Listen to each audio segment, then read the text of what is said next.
Сейчас вот у нас получается 5-й день проекта. Какие сейчас ощущения?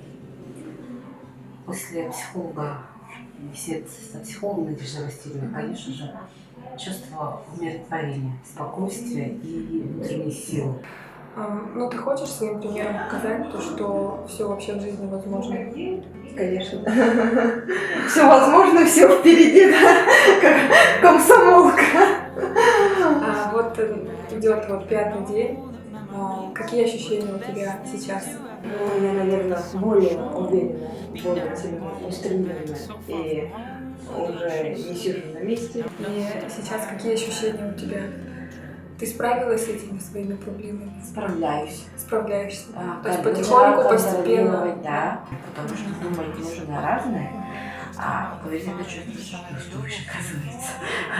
Как бы в этом как будто бы не знала, и вот сейчас вот дали понять, что надо чувствовать себя и любить себя.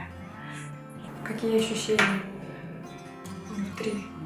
Что ты поняла для себя? То, что у меня сейчас как баланс, спокойствие. А до этого как-то это мысли непонятные, какое-то волнение, не знаешь, чего ожидать, какое-то вот такое ощущение. А сейчас как-то спокойствие, вообще умиротворение такое.